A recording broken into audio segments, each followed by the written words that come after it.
order. I'll try this on too and see if that bites us. So we called the meeting to order. I believe we have at least one patient citizen who wants to make a public comment. Want to come forward? Name and address in 3 minutes. My name is Paula Meadows. I reside at 1302 Madison Street here in Wausau. Nice seeing you all again. And I'm still furloughed. I'm now furloughed through August 3rd.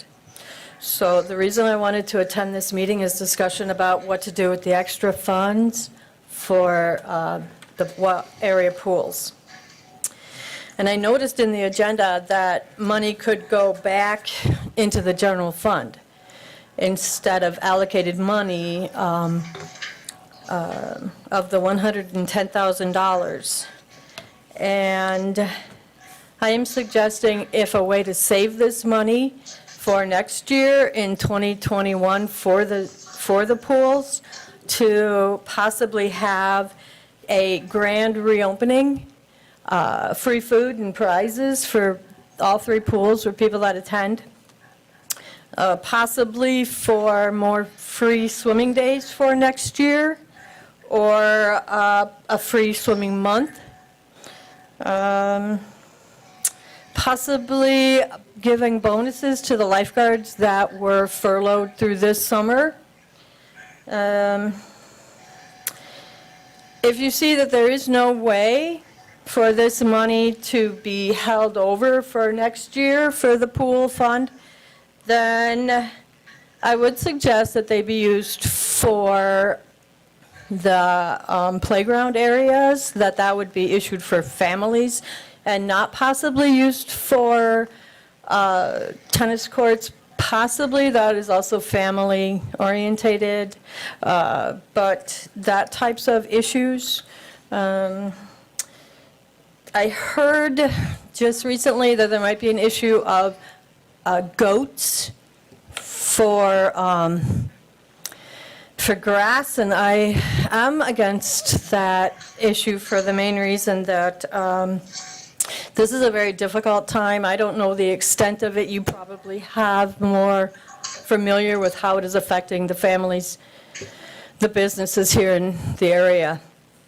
And depending upon what happens and if we have a second wave that we have to react to, I think using this money on goats would be a waste of money for the citizens of this area, for the poor and the working poor. So thank you for hearing me, and I hope you may consider what I have said today.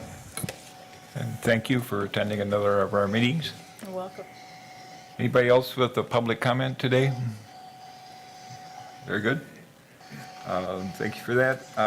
Minutes from June 1. Everybody's had a chance to look at them, and I would entertain a motion to approve. Mr. Neal moved. Ms. Watson, second. Any questions, comments? All those in favor of approving the minutes for June 1, please say aye. Aye. Aye. Any opposed? None heard. Passed. Thank you.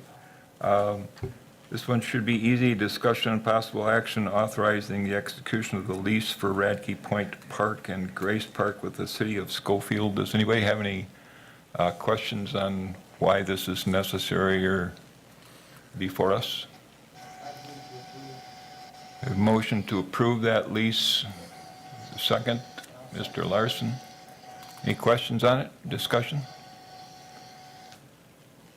Hearing none. All those in favor of approving leases and sending them on to whoever gets it next, say aye.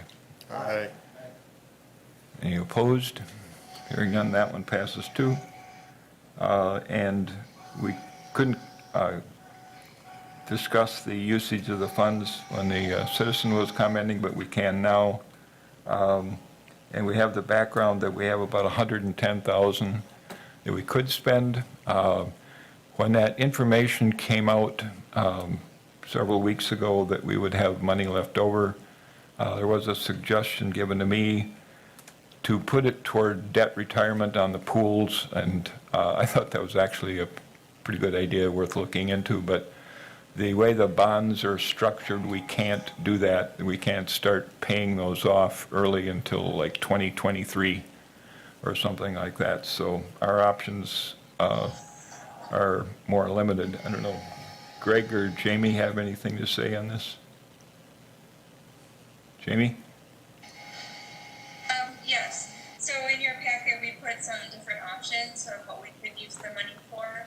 I'm glad that you commented on the debt retirement and the information that we did receive from the finance department that would not really help us. But looking at all of the items that we have kind of scheduled for 2020, I put in there some of our smaller items. We do still have playgrounds to replace. We have a number of playgrounds to replace yet, including 3M Park and a few others. I'm trying to. Highland Park is another one that we have to replace. So those are options. We also have something on there that I put where we haven't brought that forward to CIP yet, and we talked about the needs for it, but it hasn't been brought forward to a committee. Is some updates to our skate park. There is new surfacing that's needed there. There's an opportunity to put some different features there that we have not had the opportunity to do so far. So those are some of the bigger projects, and then the other options are, the items that we brought forward last month as CIP requests. Some of the things are year-to-year programs that we've asked for, such as playgrounds and refurbishing of the tennis courts and the seawall at Memorial Park. A lot of those, the tennis courts haven't been funded through the CIP, neither has the seawall. Playgrounds are on a continuous funding, so over the next, I believe we have 3 years left in our playground replacement for the city. After 3 years, that will not be a CIP request anymore. So by using this money towards that, we could eliminate a year or two. We typically budget $75,000 for playgrounds each year, and we do 1 to 2 playgrounds with that. This last year and this for 2021, I requested $95,000 just because the costs of our materials are going up, and that can still do 1 to 2 parks. If we did 1 park with that, we do a lot more with it. 2 playgrounds can still be replaced with that, but they're just not as big, or the surfacing remains as wood chips versus supporting place surfacing. So those are the options that we've brought forward for your discussion. If you have any other ideas, be happy to listen to them as well. Any members of the committee have suggestions on what we might do with $110,000? Mr. Neal. Sure. Well, when we discussed this, when the idea came around to take the savings and, apply it towards something appropriate, it seemed to me that top of the list would have to be something that is, kid-oriented, recreation-oriented in the park system, that sort of thing, rather than infrastructure. Like, I'm not a fan of the Memorial Park seawall replacement, for instance. It needs to be done, but this is not appropriate use of this money. So the playground replacement thing has been an ongoing program for years, and if we can, and we have borrowed kind of against that time-wise, more than once, I think. So if we can get back on track with that, I would support that. And I'm also interested in if there's any overage that we, or part of it that we might dedicate towards skate park upgrade, that would be great too. So the first 2 options there, finding a way to optimize the money there is really where my feelings lie. Other comments from other committee members? Ms. Watson? With the playground replacement, is it possible to also, I don't know, where, to choose the parks? So there's one on the east side, one on the west side, so it can, if the improvements do occur, that both sides of town can benefit? I'm sure that could happen. Mr. Killian. Thank you, Mr. Chair. Yes, I agree with the comments by my colleagues. If we could find a way to make improvements for children, especially in the absence of the pool opportunity this summer, and then to do it equitably, I think that sounds, those sound like excellent ideas. Thank you. Thank you. I like the playground idea too, and I asked Mr. Fricks earlier today if we said yes to this and the finance got it and said yes and we were able to move this thing along, could we have the playground in place yet this season? And that might be a little iffy.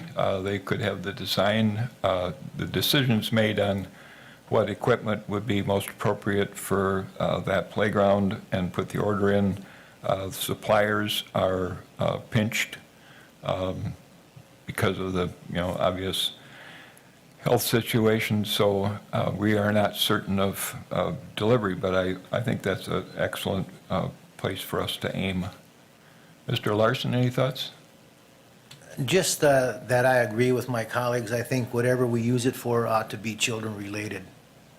Okay. Is there a motion then to pour the majority of it to playgrounds, and if there's money left over, or if the numbers don't work out and there's money left, try for skate park? Or you just want to make it playgrounds? Just make it children-related for the playgrounds, please. Okay. Your second to that? And if there's any left over, put it toward next year's pools use. Okay. So as much playground mileage as we can get, and then next, I did like Ms. Meadows' idea of some kind of a making next year special, because we're missing this year. So the motion is playgrounds with any leftover money, depending on how far we can get, going to enhance next year's swimming program, if that's possible within city rules. Any comments? Yes, sir. I'll make that motion. Very good. I thought you already had. Is there a second? Mr. Killian seconded our motion. Any other comments or thoughts on that? Mr. Neal? I would just point out that it's good that, applying this money now towards the playground program, when we come around to our budgeting for, 2021 for the parks, that consideration kind of comes out, and we can look at how we can budget towards other parks' needs, during the budget's, part of our, year this year yet. So that is a win-win as far as I'm concerned, because we'll still have the wherewithal next year to do other things on this list and other We things. hope we'll have the wherewithal next year. Well, And if let's we hope so. don't, we'll be happy we did this, Yeah, I think. yeah. Hopeful, I'm being hopeful. Very good. We like that. Any other comments, or should we vote on this thing? Mr. Chair, I just have one clarification question. Yes, ma'am. So in your packet, I put down the parks we have left, and those are kind of in the order of how old they are, based on their replacement schedule. So if we're gonna go and put this towards playgrounds, should we go with what our replacement schedule plan is and move Riverside Park up? And then next would be 3M and then River Highlands and Westview Terrace. Let's start in that order as we work to include another playground into the process. There was a suggestion we do one east side and one west side, so I wouldn't want to do Riverside and 3M. Okay, I'll look at that. Okay, as long as we have that general direction to staff, I think we'd be in good shape. Mr. Chair. Yes. And I had agreed with the gentlelady's comment from District 9 about having one from each side, but on the west side, if one could be chosen from the set of Riverside and 3M, I think that would be appropriate on the west side. And 3M is right on the border of District 3 and District 10, and also Riverside Park. When looking at demographic information surrounding the park, we have a high rate of persons living below poverty, so that would also be motivation to make sure, one of those parks in that area, whether it was Riverside or 3M, perhaps could be included in this. And then, the east side too, as had been mentioned earlier. I think that way it would be kind of a fair shake for the community. Thank you. Mr. Killian, if it came down between 3M and Riverside, do you have any sense on which one's in greater need? You probably don't go swinging over there too much. I do not have a good sense of that. I can tell you that I walk past 3M Park daily, and it's heavily used, and perhaps the older person from that district has an opinion on that, but I can tell you that 3M Park is heavily used by families and individuals right now. Thank you. Okay. Any other thoughts on it? Sir Chair, I do have, as a matter of fact, I just got a phone call this weekend or email about the accident that just happened over by the 3M Park and how people are racing through there and stuff, and how heavily it is used. And afterwards, after this meeting, I'm heading over to his house to possibly look at some ideas to make that a safer area as well. So yes, it is a very heavily used park, according to the constituents in the area. So you would lean toward 3M? Yes, sir. Very good. Okay. I think we've given staff some direction. Are we ready to vote on this? Mr. Chair? Yes. Just for a point of clarification, so just so you know, for the playground replacement, so I'm hearing that we want to try to do 2 with the 110,000, is that correct? If you can. Okay, because, well, I guess that's the one clarification of staff that we want, we, for playgrounds, you can get any size, any shape, and you can go up to any budget. We could do a bigger, better playground, with the full amount or a majority of the amount, or if we are trying to get 2 out of 110,000, that's about 55,000 per playground. That does, well, it puts a limit on the equipment that we're putting there. Not to say that we couldn't have a nice playground at both parks for that amount, but I just wanted to, I guess I would rather get clear direction on whether you're expecting 2 or a priority with 1, and then we'll see what's left over for the other one. I guess that's my question as staff. Riverside Park is one that we do have a lot of rentals at that shelter too, so it may not be necessarily that it's just the neighborhood that uses the playground, but also a lot of our revenue source comes from that shelter reservation. So they're both very heavily used areas, but it would be clearer or easier for us to plan if we had that specific direction on 1 versus 2, because we can spend it all on 1, we could spend it all on 2.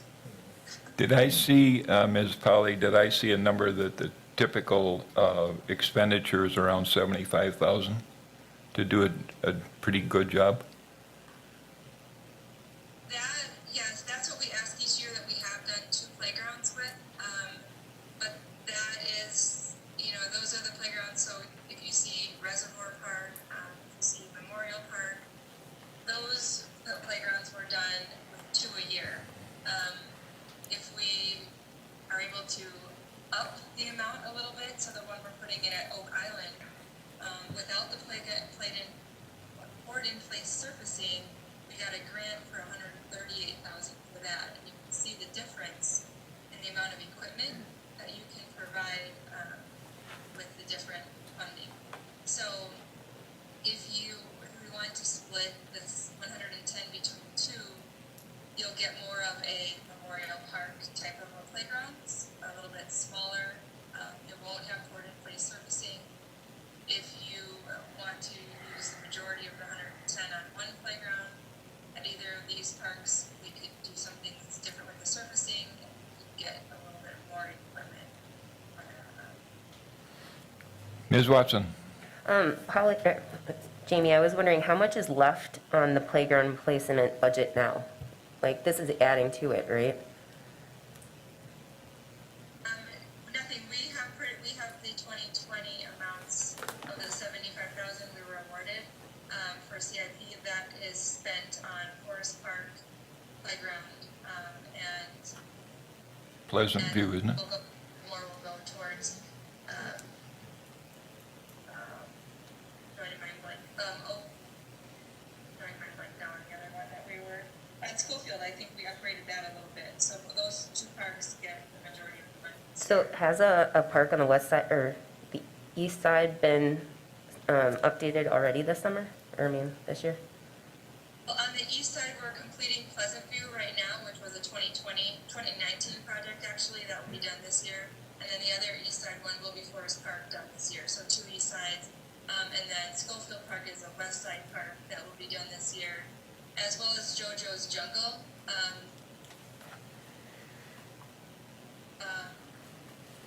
Will be done, I don't know why I'm saying that this one's got like 5 minutes, but JoJo's Jungle will be done on the west side, as well as Marathon Park is getting one, but that's on the county budget.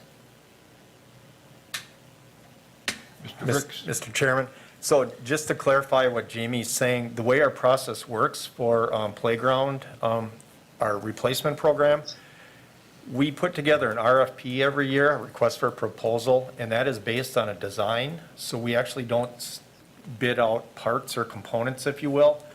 We basically start with a sum of dollars, and that's where she's saying you get the most bang for your buck by starting with a higher price. And then we send that RFP out to multiple vendors, and then they basically submit designs that we would pick. So that really gives us a great product. So what Jamie's really saying is the more money we can put in any certain area, that's going to give us a fantastic product. Mr. Larson? But couldn't we still use the 55,000 per park, one on the east and one on the west, and still keep some of the existing equipment?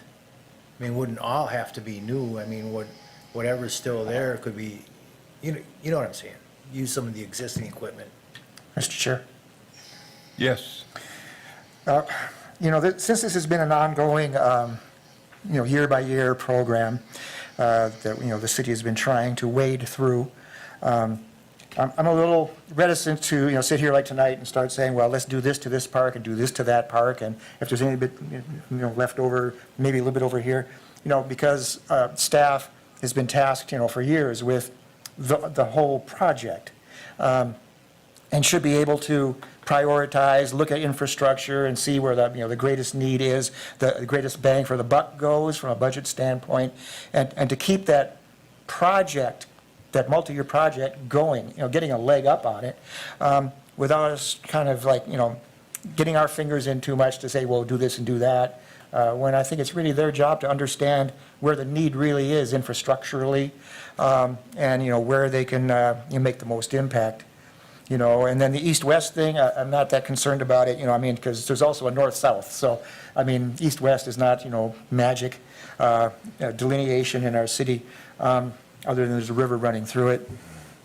I'm more interested in if it's going to be 2 parks, maybe there are 2 that are, a little further away, so that, it's 2 different neighborhoods are impacted rather than just one, that kind of thing. But really, I wouldn't want to micromanage this. I'd leave it in the hands of staff and the director to know what their needs are and how they would best use this budget windfall, if you will, to get ahead on the project. Would you leave it to staff then to decide whether to do 1 or 2? Yes. Okay. I guess that kind of brings us to the question of, do we want to do 1 and do, as well as we would normally do, or do we want to do kind of 3/4 of a job on 2 of them? I would be perfectly happy to say, okay, let's do like a normal expenditure, but do it at 3M, and then we're a year ahead. Ms. Meadows? I hate to interrupt, but I don't understand the whole policy, so I'm kind of new at this. We don't So- either. It's the first time we've ever done this. Okay, so it sounds like there's projects and there's remodels. Why can't we remodel? And that's maybe, That's what, in case, much of this is over a number of years, the parks are being redone to update them, with outdated equipment, getting that out of there, making it ADA compliant, and having the updated materials, all that sort of thing, to really, bring them up to where they should be, because they've been, overlooked. So this is, these are like I say, it's a multi-year program that's been going on. We've been budgeting it for, years, on end. So this is a chance to kind of like get a chunk out of that, yeah, I see what you're saying now. Okay, Yeah. thanks. Further thoughts? We had a motion to do two, one on the east side and one on the west. I don't know if we got a second on that. I don't know, is the one on the east side to begin with? I don't, are any of these on the east side? The one that she's talking about? Yeah, the ones that are listed here. Those are all, I think those are all west side parks. So this is kind of like a moot point. I thought River Highlands is east side. I'd have an interest in hearing Alder Watson's opinion since she brought up that concept, and I support it if there's a possibility of it. I guess I just was wanting to spread the love a little, make sure everybody had access to the improvements, I mean, as possible, but, I mean, maybe, like Alder Arville and Neal was mentioning, is like, maybe you don't need to micromanage as much, we just say allocate it towards the playground improvement project, right? Right. But they want to be told basically whether we want two or we want one. I think Jamie left. River Highlands is about Marquardt. She said that her meeting was indicating it was going to be over in 5 minutes.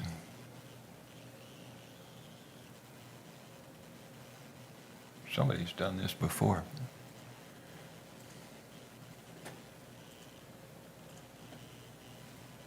Mr. Chair, just while we're doing that, yeah, River Highlands is on the east, it's the northeast side. Yeah.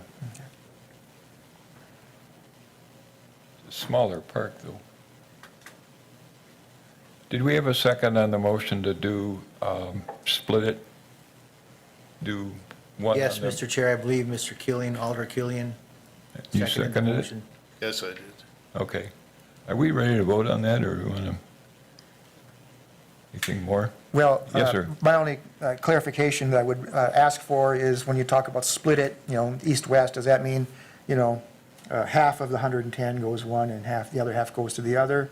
Is that, to me, that kind of takes out staff's ability to negotiate project, to the utmost. And it might just be that, 80,000 could go to one and, 30 could go to the other to get us, closer to our end goal.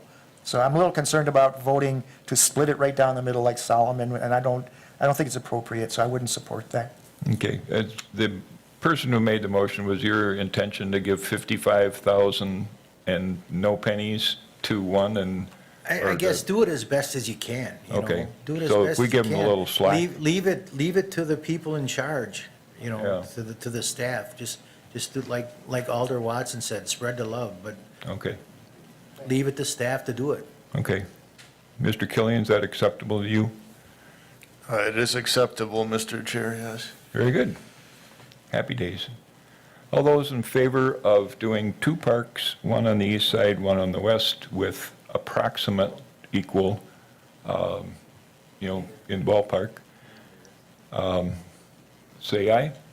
Aye. All those opposed? He's trying to get Jamie back. I would just, once this goes back to staff now, to consider how they would do that, what parks and what, that maybe we get an update on that, and, and if they feel there's a recommendation from them that they'd really like to lean towards one over the other for something more substantial, that, they don't have to worry about that because we said, more or less equal, that, bring us their best evaluation of two parks, and just give us an update, and, yeah, what would you do with the money? Okay. Very good. We'll be back. May I ask one more question Sure. before I leave? When there is money left over in a year, can it carry into the next year, or does it have to all get spent? Like, does this money have to be spent this year? Does it have, We frequently have rollovers. oh, you do? Yeah. Okay. You kind of, my recollection, and I don't know finances that well, to tell you the truth, but my recollection is that if we ask that some money be saved into 2021, we have to ask and kind of make that request, but it can be done. It doesn't automatically happen. But it's not typical where this money was allocated for the pools. At this point, it can now go anywhere. Pretty And much. thankfully that it's going into the playgrounds. I appreciate it. Thank you for that. Very good. Okay. Thank you. Okay, moving on to number 6, discussion and possible action requesting funds for an environmental consultant to prepare a recommendation to test the waters of the Wisconsin River. As you probably noted from my document that I had placed in the packet, I could go on about this. But I think kind of, as I think about it, our efforts in Riverside Park with the testing that the DNR, 2 arms of the DNR stopped testing for pentachlorophenol because apparently, and on one side, they aren't sure why they stopped, but they assume it was because they weren't finding enough. But I think the citizens of our community would appreciate knowing what's in that water and what's not. And if, we get a result that shows that the pentachlorophenol that is in that plume is not making its way into the usable open waters to any really measurable extent, I think we can make some noise about that, and river users, resource users will be happier. Mr. Neal. Well, at first blush, this looks like a good idea. It's focused on one thing. And it'd be great to say, well, our testing for this one thing shows that there's not a whole lot of concern about that one thing. But we do know that the river itself, the bed of that river, if disturbed, could, unleash all kinds of stuff. And, it's the old question again, what all might be there. And there's a whole slew of things that might be there and most likely are there. I'm reticent to come out and tell the public, well, we've tested it and the water's safe, go nuts.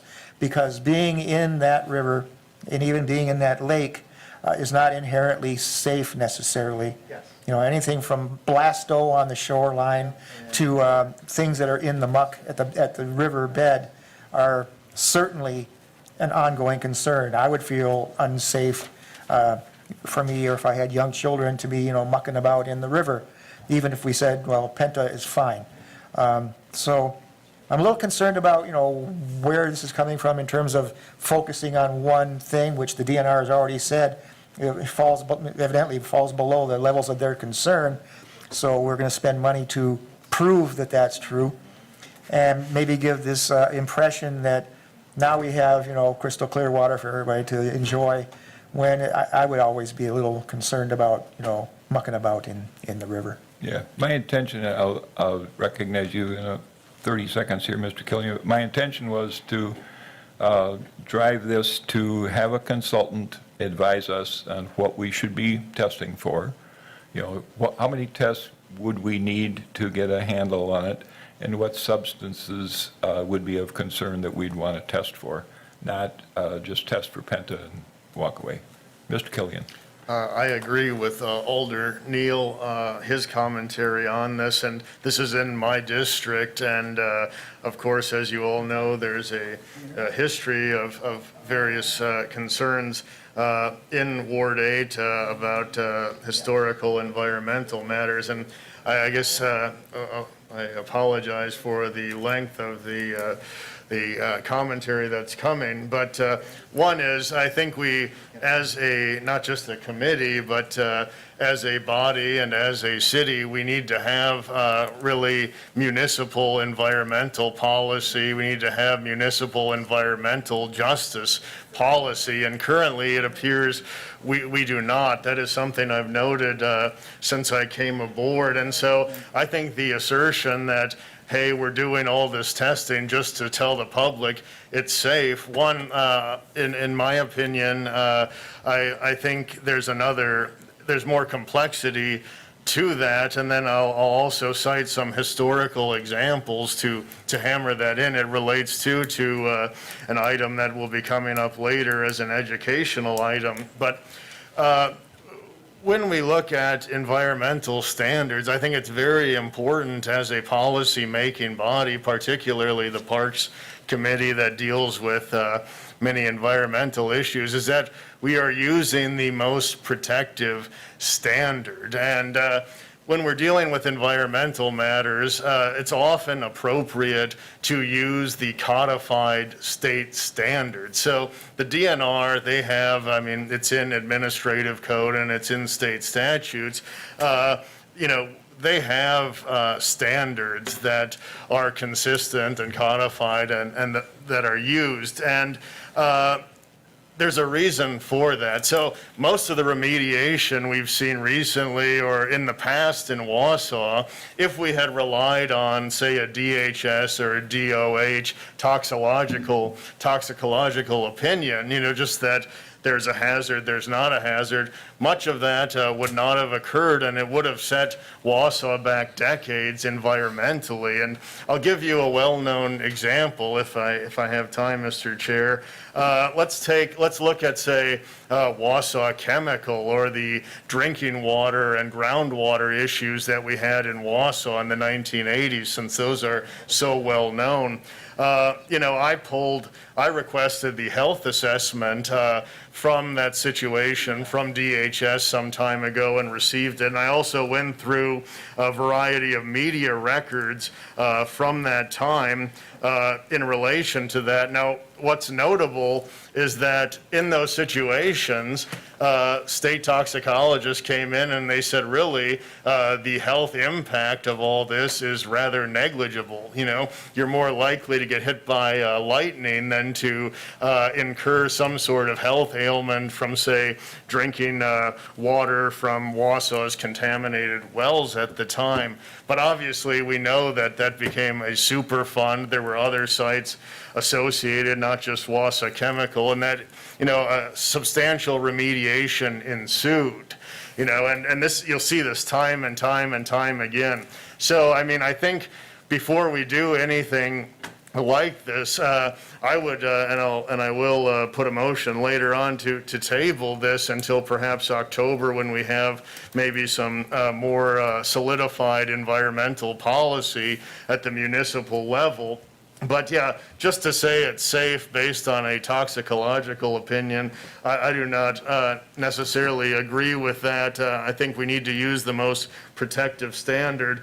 Also, to the earlier point about what we would need to test for, without getting into that discussion tonight, what I would like to see would be, the known contaminants in the area and the river that would persist and would accumulate over time. Now, that's going to include a pretty wide set, and that's why I think if there was some sort of working group around this matter and future environmental matters, rather than just making a quick one-off committee decision, I think that would be a wise way to go. And lastly, for now, there was an important court decision in the Supreme Court this year, and it had gone to the Supreme Court some time ago, but I believe it was decided in April, and that was County of Maui v. Hawaii Wildlife Fund. And the significance of that was that the decision made it clear that groundwater discharges were covered under the Clean Water Act. And so I submitted a question to the DNR earlier today to ask about, based on that Supreme Court decision, will this impact potentially their approach or permitting process for contamination coming from groundwater and entering waterways through the subsurface. And if it does impact any of that, then perhaps we want to ask them about the Waleco site in particular. They did not require a permit in the past. It, of course, discharges into the Wisconsin River via groundwater through the subsurface. Now, the courts didn't used to consider that a point source discharge, but I'd like to know from, I guess, the DNR and the city attorney, is that possibly a point source discharge now. So with all that being said, I think it's a noble recommendation, but I think to do this properly and really address community concerns, I think in my district, it's about environmental standards, then we should table this until we know more and look into a variety of matters. Thank you. Is your motion to table, or do you want to allow some more discussion? I'd like to allow my colleagues to speak on it Very if they'd good. like. Any other thoughts? On the left. Yes, thank you, Mr. Chair. I guess, you know, Tom, he's more the expert on this than anybody. He's researched it for years, but my question is, you know, when it comes to testing the waterways, I'd also like to see the sediment on the ground underneath, the sediment tested as well, to see what Alder Neal was saying, what exactly is in there, you know, when we do get around there. But my main concern is when people say the park is safe, you know, just why is the park safe when the DHS says the park is safe, and yet the DNR says remediate, clean it up? Whose standards are we going to go by?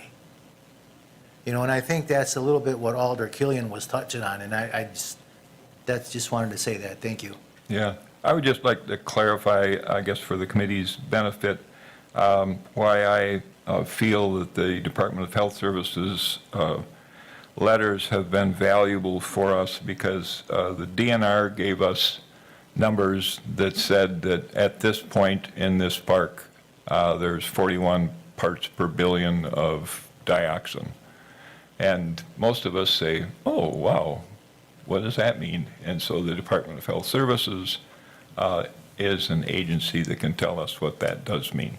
And the whole, their involvement came because I felt that the community and the neighborhood needed a better handle on what those numbers meant, because if you're a parent and you've got a kid or two and you're playing in that park and you know that there's so many parts per billion of this, the thought is that, you know, even though the parts per billion is a pretty, you know, small amount, that you're going to think that that part per billion is going to find your kid.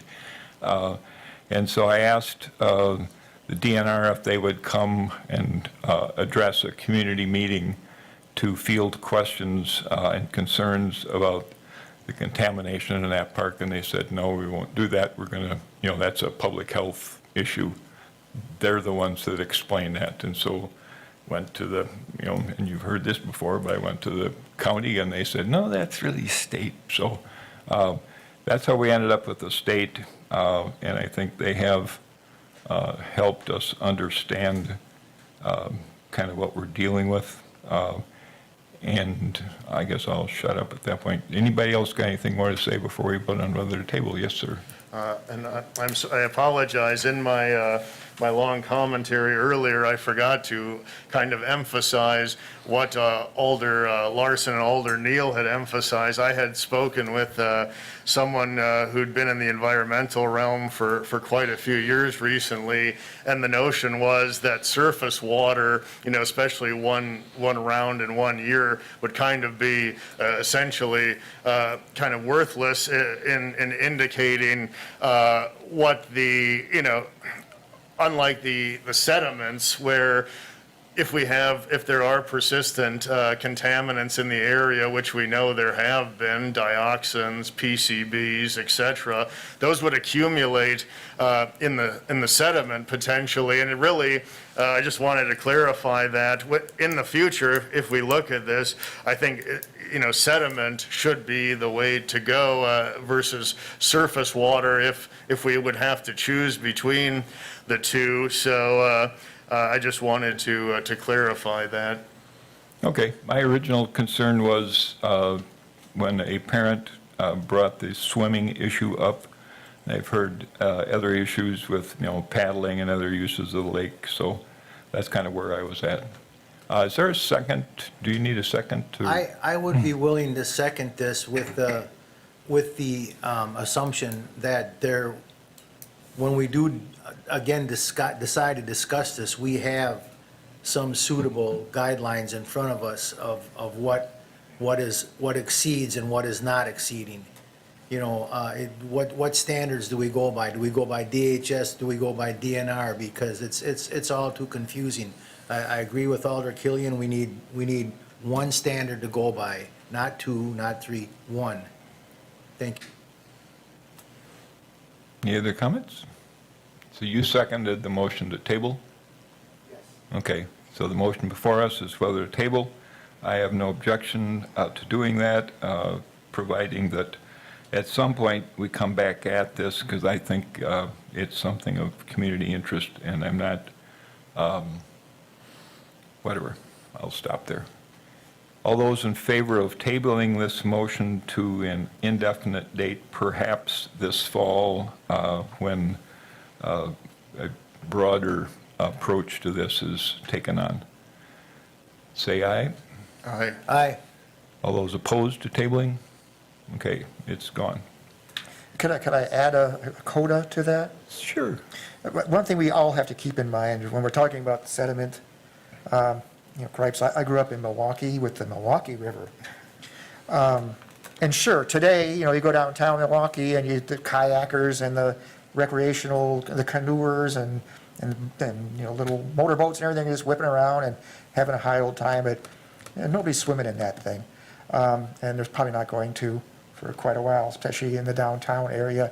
Get a little further north, somebody might be fishing, but I hope they're not eating the fish they're catching. So what I'm getting to is, at such point as we, consider testing the sediment, we have to go into that knowing full well that remediation is almost non-existent and impossible for us.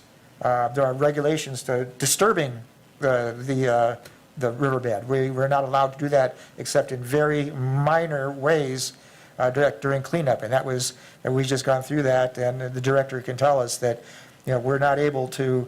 I mean, it'd be something that we could pull out a tire, but we couldn't pull out like a big stump, things like that, because you cannot disturb that muck to that degree, because it all goes downstream. Remediation is very, very hard in this regard. So, we could do a lot of testing and find out that there's a lot of stuff there that we can't do anything about. It's frustrating. Very good. And we have Jamie back, so we could go to educational items, dog park, or unless Mr. Neal or somebody wants to do dog park special committee update. I'll just say that I drove over to the dog park today and went up and walked around. There was a pair of surveyors up there with their equipment, and they're, laying down flags showing like fence perimeter and other, measurements of the site. Didn't get a chance to talk with them because they were way at the other end and it was hot. But I did notice that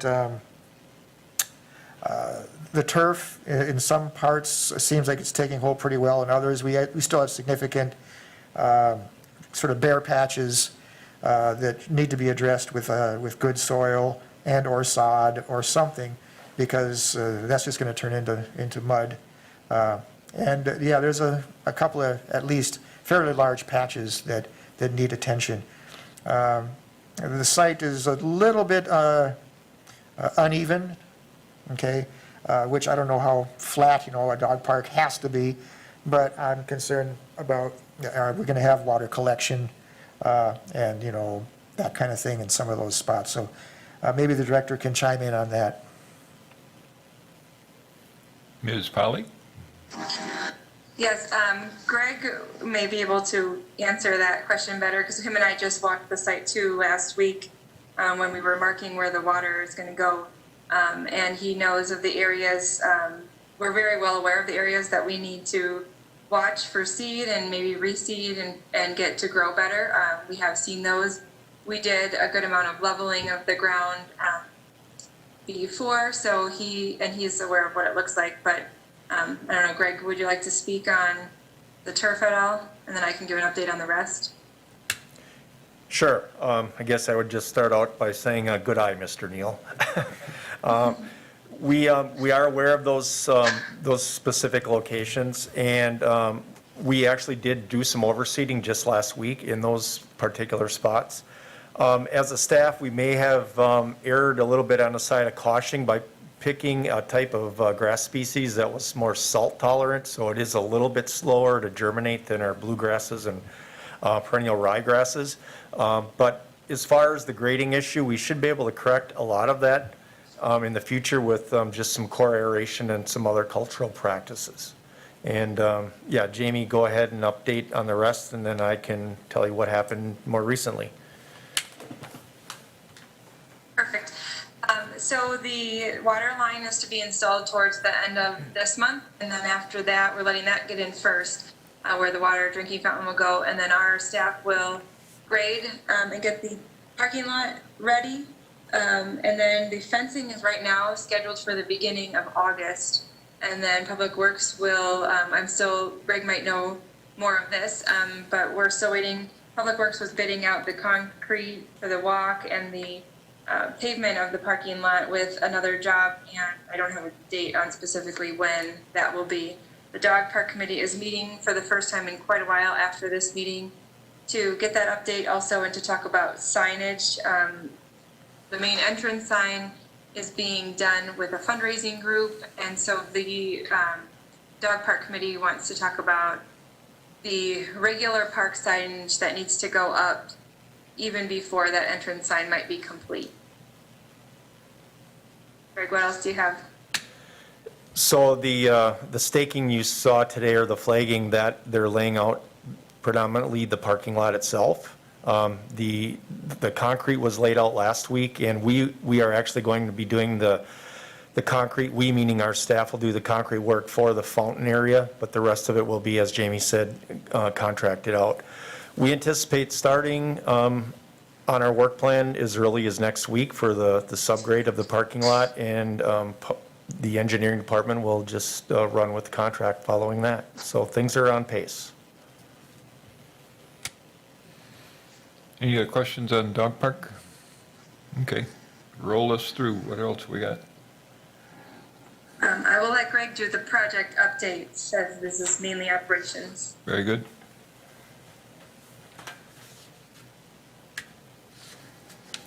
Okay, as we were talking earlier, we are still in the process of putting some playgrounds together. Our staff is currently at Pleasant View Park. We anticipate that should be assembled, we're hoping by the end of next week. We did run into some problems with the site. City ball diamonds are being groomed. The youth baseball season actually started today. I can't tell you how much use they got, but based on what we just saw outside. Athletic Park, Woodchuck started their season July 2nd, and unfortunately they also had a rain out, but they are underway. Oak Island Park, another playground, the contractors completed the playground there. Our staff is moving in, has moved in, and we will do the site remediation as far as the soil work. We will do the site remediation for the paths that go back up to the playground. And then there will be a safety audit conducted, again, by our staff, and we anticipate that to be completed by mid to end of next week. Isle of Ferns, again, that was a project that just keeps getting put on hold, and it's on hold again because of other things that have come up within our work routine. And then, of course, routine operations. The only thing I guess I would just like to point out there is our mowing staff is up at full level, and I think we are where we need to be as far as our maintaining our routes, if you will, on a 7-day schedule. Any questions on that? Barker Stewart Island, what's Thank the you. vegetation management? Barker Stewart Island, again, is on our work plan. A little bit of a snag. We talked about not being able to get parts and pieces because of the COVID situation. We are speccing out some specialized pieces of equipment to do the vegetation management on Barker Stewart Island, and we're still waiting on that. And the vendors we're working with, that's the answer we're getting, is because of COVID, they're not able to get quotes and equipment to us. So we probably anticipate that going potentially later summer. The plan is to remove woody vegetation, or what are you going to do? The plan is to remove invasive species, if you will, predominantly buckthorn, tall hedge buckthorn, and anything else such as honeysuckle. We did a site visit with our staff and the mayor and with Wausau PD, and we do have a pretty good plan in place. So it will be a multi-phase process, but again, we'll anticipate starting that probably within a month. Very good. Any questions on the project update? Very good. 7C Riverside Park testing update and next steps. We had information on that in our packet. Just wanted to clarify, I just figured out why the toxicologist sent us 2 letters on that, and I learned that the first letter had to do with the testing in the rail corridor, and the second letter was in regard to the testing in the park area. And I thought maybe she forgot something the first time, but whatever. So we got that. Any questions or comments on that? I think we're kind of moved into a different phase of this, where if the DNR hadn't decided to take more of a role in this, we would be wrestling today with, okay, those are our numbers, what do you think we should do, all that stuff. And as Mr. Killian has alluded to, the DNR's kind of moved into the driver's seat at this point, and they said, here's what you're going to do. You are responsible for looking further into this and developing a plan to do the next step of testing, which is going to zoom in around the immediate area where there was an exceedance in the park, and then you will provide that information, and we will talk about a plan. If remediation is deemed necessary, we'll talk about a plan to do that. So kind of on almost autopilot now. Mr. Killian, do you have any comment along those lines? Yes, Mr. Chair, since I was on the call with the DNR, may I just Sure. kind of do, okay. Well, I had been on a call with the DNR just as the older person in the district, and I think that what's happening now is quite positive. The DNR, my understanding on that call was they essentially laid out very clearly, we have state soil standards. There were 3 samples around the culvert area of the park that exceed our state soil standards for a non-industrial setting.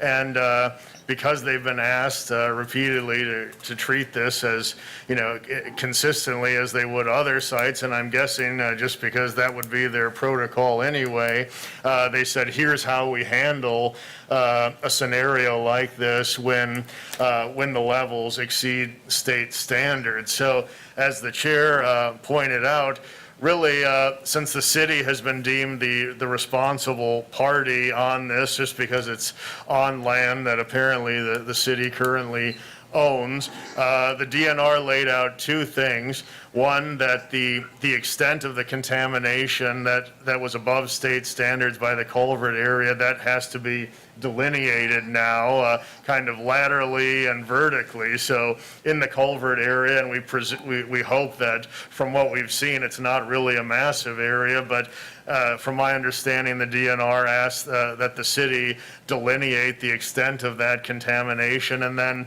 once it's delineated, it did sound like then remedial options will be discussed.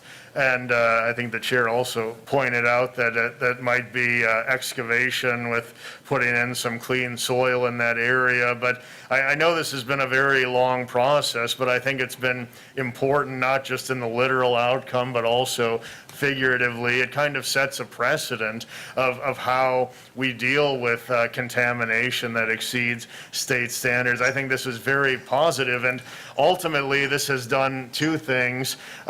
it satisfies two important things. One, it satisfies the state standards, and two, it satisfies the community's concern, because in 2018, when the community had brought this up and it had been brought to this committee, the request was really to retest it, and if it exceeded state standards, to delineate that contamination and then remediate it. So it sounds like, although it's taken some time, that the community is really now getting what it had requested and desired, and it will satisfy state standards as well. So, I'd like to thank this committee, not just the current members, but those who were also on it before us, for all the work they did on this.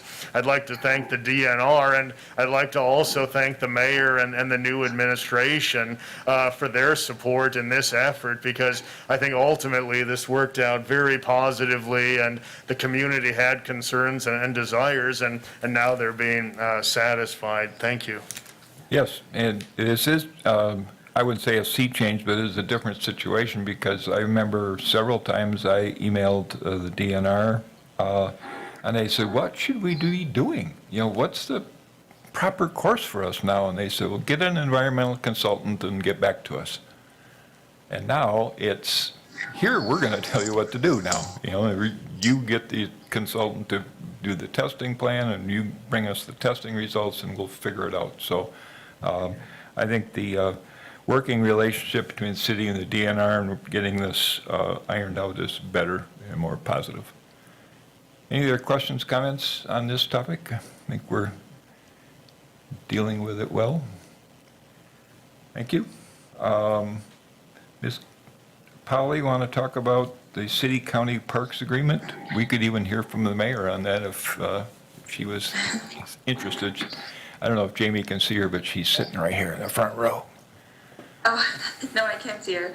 But yes, I can talk a little bit about this too. And Ms. Jacobson should also be there, I believe, as well, to help answer the questions. She wrote up a nice brief summary for me today, and I didn't, with our issues with getting the meeting started, I didn't get a chance to call her ahead of time, so I apologize to Ms. Jacobson. I'm going to go over a little bit of the background and why this is even on the agenda today, kind of where it's going to go maybe from here.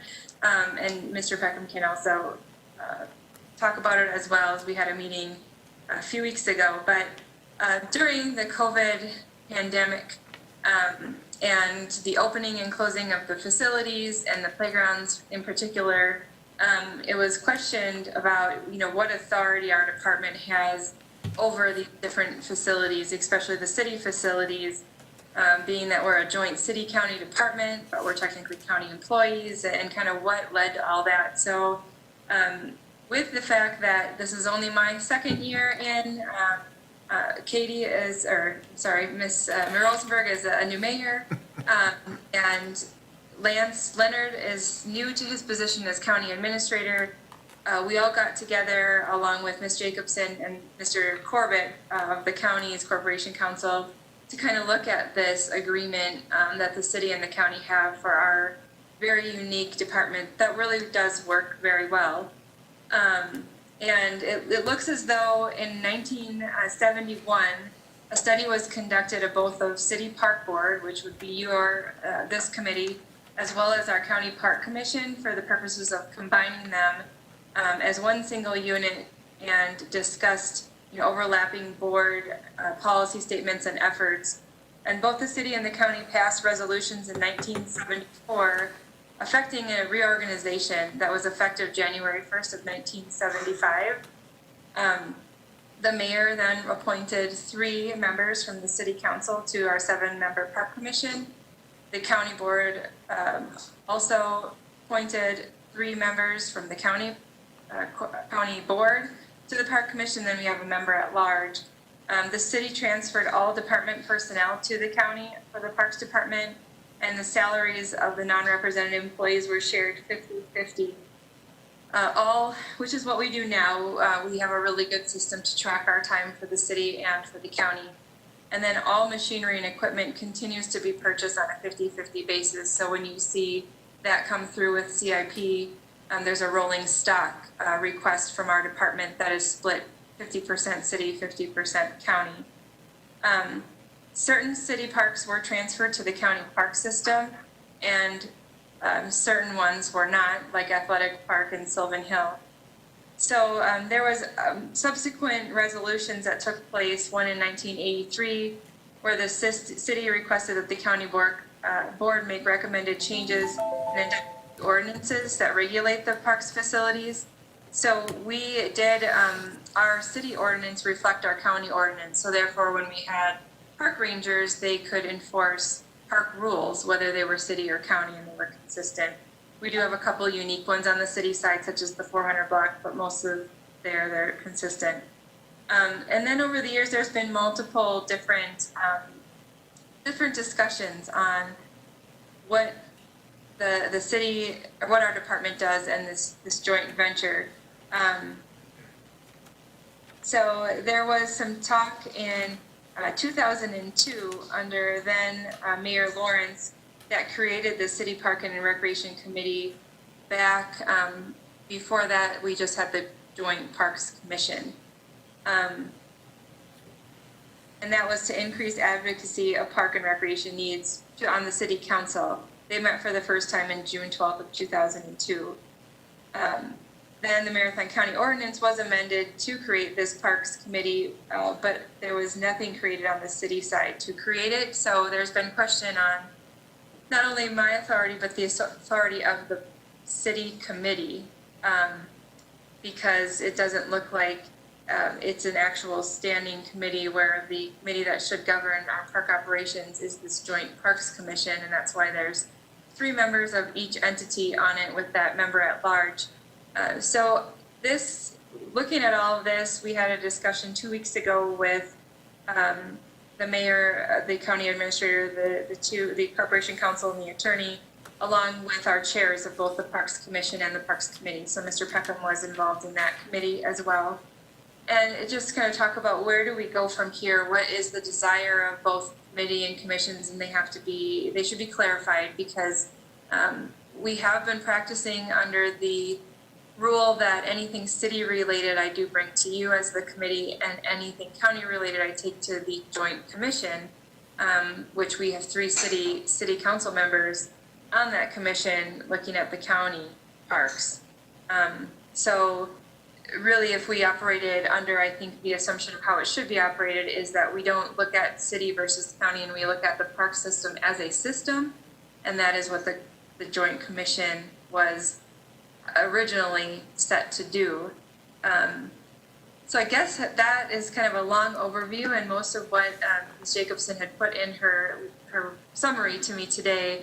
I guess I would ask to see if her or the mayor have anything more to say, or Mr. Peckham, on that. But it looks like the next step would be to bring this to a council or a committee of the whole, to give the background and kind of what's been done to date and what we're operating under, and then what the vision is to clarify going forward. So, Ms. Mayor, or Ms. Jacobson, or Mr. Peckham, do you have anything to add? I think Ms. Jacobson's head was shaking sideways, but she's taking her mask off. She's approaching the microphone. Thank you, Jamie. No apologies necessary. You did a good job. Thank you. Chairman Peckham may have some things to add, but I think we all agreed that this would be a wonderful opportunity to look at the purposes for which the commission and the committee exist, so that we don't overlap efforts, and that for your sake too, as well as attending double meetings and sometimes presenting things twice. It's just an opportunity to discuss the agreements that have been in place and where we go from here, and whether or not we want a park committee to continue to exist on the city side, and then for what purpose. You know, what functions do you want to maintain on the city side, and which, I mean, I do believe that under the statutes, we did give all authority to the Joint Park Commission to manage and control the city parks. But like she said, over time, we've developed certain habits and patterns, and it was just interesting to go back and look through the file, but I'm not really sure, because the statute requires that you list all the duties that you want the county to undertake, and then they do a counterpart resolution and accept those duties, and the resolutions that we have just transferred all the personnel, eliminated the Wausau Park Board, and as she described, split the finances for the personnel and the purchase of machinery 50/50. So we have nothing more detailed than that about what functions we've handed over to the Parks Department in essence. So it'll be an ongoing discussion as we try to clarify those roles and make things a little more efficient. Thank you. Mayor, you have anything you'd like to add? So this has been a fun journey. And I guess like for me, I want to make sure we're using our staff's time effectively, efficiently. And so then when I started trying to figure out what are the duties of this committee, and there really are none outlined, you know, there's a description of it. I started to wonder, well, what should they be? Is this the right use of our time?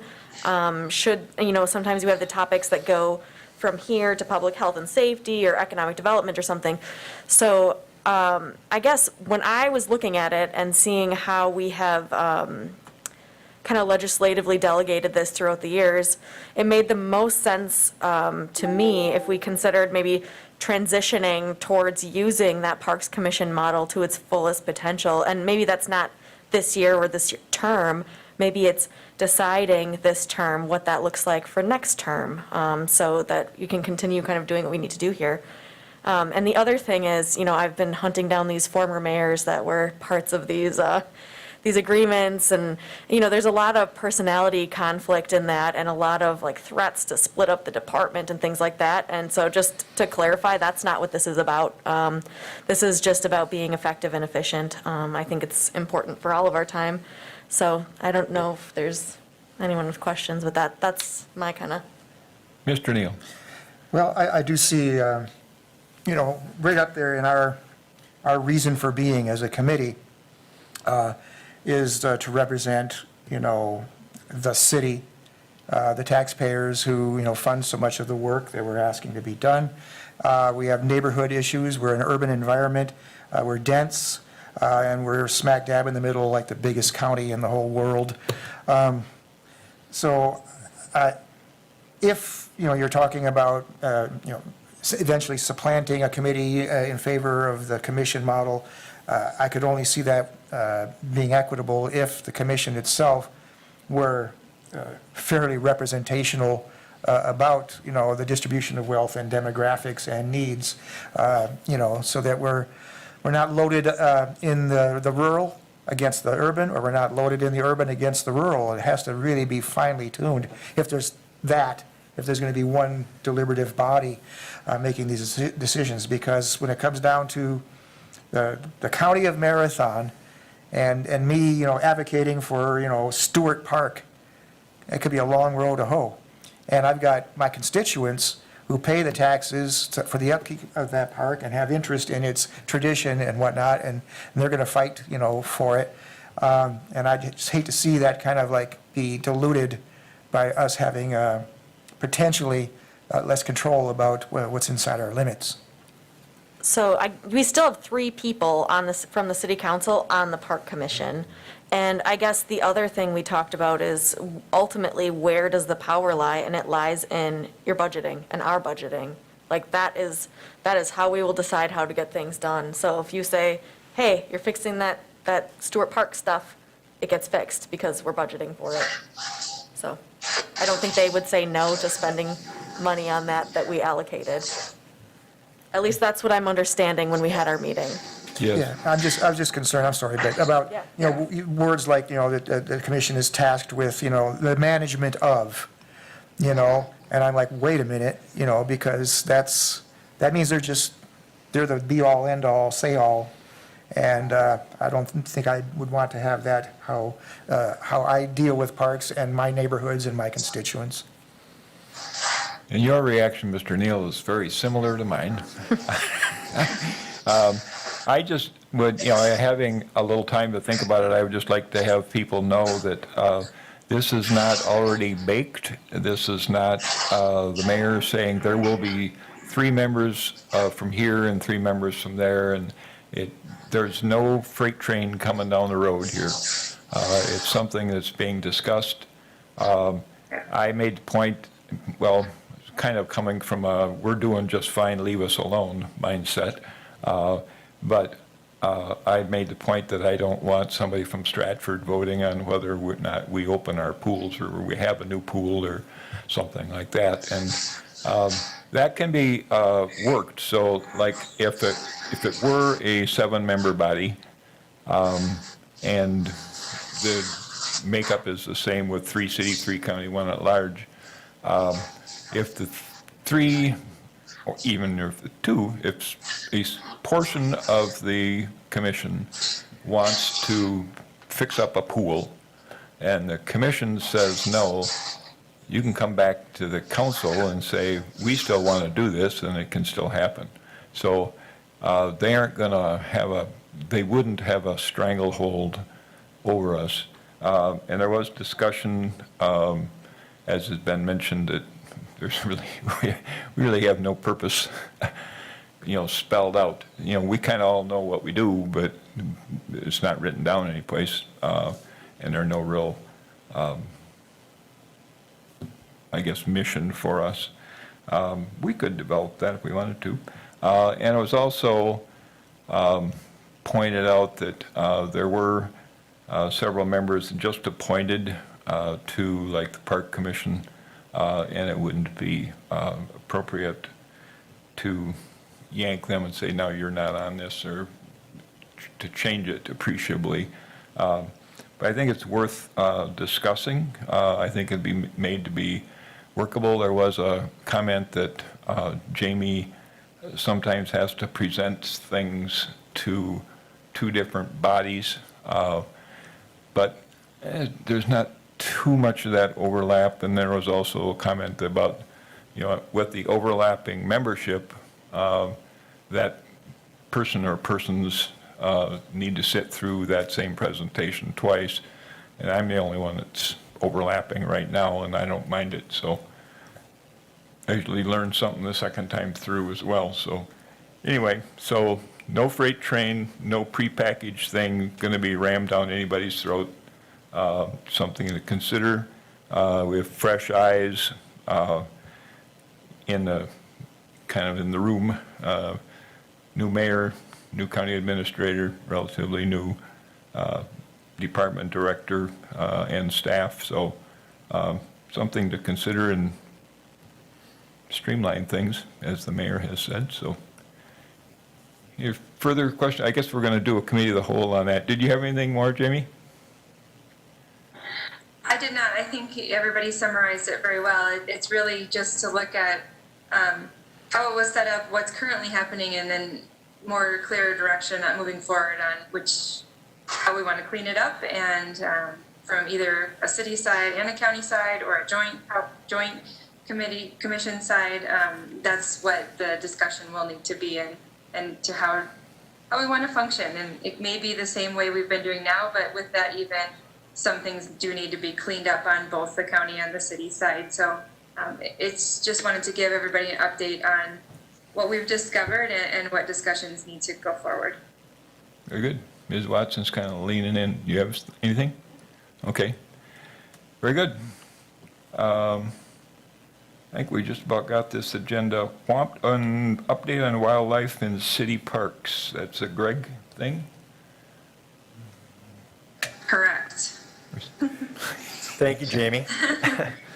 So we put a little informational letter for you, but as property managers, of course, we're responsible for making sure all of our facilities and lands are protected, not vandalized and such. And sometimes some of that comes in the form of wild animals. So some of these critters are just passing through, and other times they just decide to stay for a while. We put together a little checklist of some of the primary wildlife species we have encountered and that are very common. Those include a lot of the rodents or the chewing animals, or mice, voles, rabbits, squirrels, beavers, and deer. Then there's some of the critters that leave a lot of droppings and then in turn can potentially pose some public health issues from disease and things of that nature, and those are the geese and the bats. And then just some nuisance and some vandalism from the raccoons and bears. Some of the things that our department has utilized over the years, we try to assess each bit of damage, case by case basis. But if we do need to have a particular animal eradicated, we'll use the best control method that we have available to us, and of course, the most humane if possible. But some of the methods of control that have been used by our department are exclusion. We'll fence areas. We'll wrap trees to prevent any damage from mice and voles and deer. We try to seal off any of the cracks and the holes in buildings to try to prevent squirrels and mice and bats from penetrating our buildings. We'll use habitat modification. We'll select non-desirable species wherever we can, so we're not planting things that are going to bring wildlife species into the area. We'll do shoreline riprap. For example, you're familiar with Oak Island and Gilbert Park. That was predominantly done not only for erosion, but it's keeping the geese from coming up onto the shoreline. And of course, then we'll also try to take the deer feed away. And Wausau does happen to have an ordinance on animal feeding. We do have some signage, and with the approval of the committee, we can have this posted at the chamber door if you want, about feeding wild animals. So we do try to do habitat modification.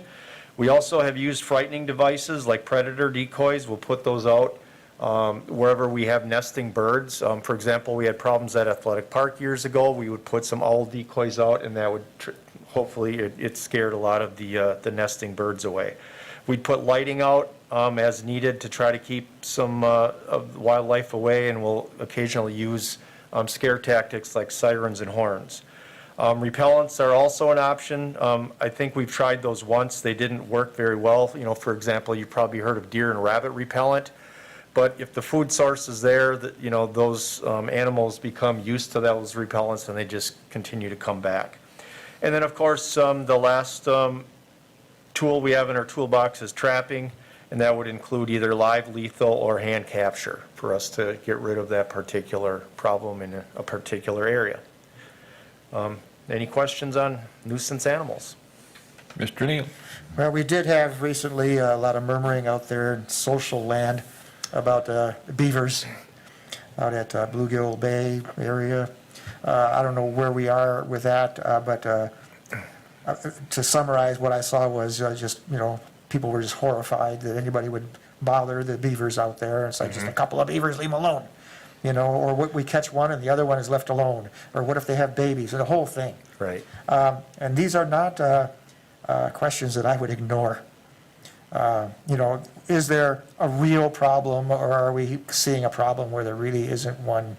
Yes, there's going to be some predation on vegetation, but trees also get hit by lightning, and they also rot and fall down, and everything else in nature that happens. It's all part of the circle of life. Unless we're like overrun with beavers, running through the neighborhoods and chasing small children, I think we have to be careful about what we consider a clear and present problem. I think we do agree that control is a very subjective thing. In terms of beavers, I guess the perfect example that I could give you for that would be Fern Island. Last year in Fern Island, we were notified late in the summer of a population of beavers that had moved in. Our theory was they moved in because it was at the end of the season when human activity had ceased, and by the time we were able to diagnose the problem, we had 20, 30, 40 trees down. The evidence of that is still present today, so I would encourage anybody to take a hike around the trail system at Picnic Island. And again, no hard evidence, but our theory is most of that damage occurred within just a couple of weeks period. So fast forward to Bluegill Bay, we had to make a decision on what to do because we are aware of what can happen in a short period of time. In that particular instance at Bluegill, no beavers were removed. There were none present when we tried to locate any beavers. So, but we, again, it is a very subjective thing, and we do try to make the best decision in the most humane manner, but we do need to protect our resource because there are also those who would say those trees are very valuable too, and they need to be preserved. Yeah. Bluegill Bay thing was, there was a citizen call about a perceived problem that didn't really exist. So, any other questions, comments? Very good. Thank you. Appreciate that information.